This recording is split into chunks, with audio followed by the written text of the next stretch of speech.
Nas also had brought an entourage with him of about 20 cronies. There had been a small altercation backstage between Pac's and Nas's groups at the MTV Awards show just a short while earlier. Nothing major came of it, but this time Pac wanted to see what Nas had to say. He had a score to settle. Yeah, me and the Outlaws was there at the MTV after party. Me, Nob, Gaddafi, and Fatal. We were all strapped. Me and my homies, Fatal, Nob, and Gaddafi with their clear homies.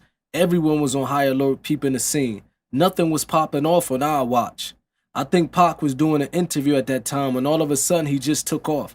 I was like, where he going? I look over in the direction and Nas was making his way over to us. I'm like, ooh, nah. Nas don't want none of this. We had just gotten to it with one of his homies a little while ago. Pac about to bring it to him and check him once and for all. So we follow Pac about 40 or 50 deep, and I see Nas got a few soldiers behind him too, like maybe 20 or 25. Pac and Nas meet in the middle, and both armies stand behind their generals.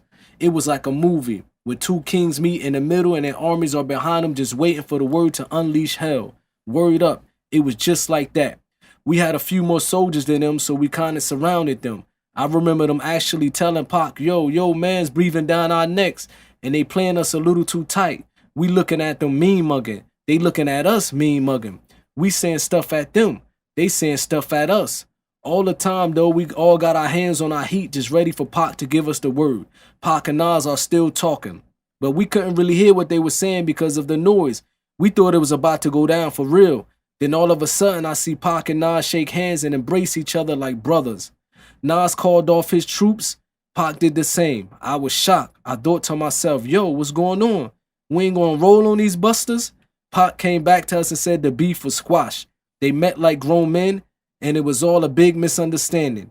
He respected Nas, and Nas said he had nothing but love for Pac. I was like, wow, I wasn't expecting that at all. But you know what? Pac is real. He handled his beef like a man. He squashed it like a man. When Pac and Nas met together for the first time, it was initially tense.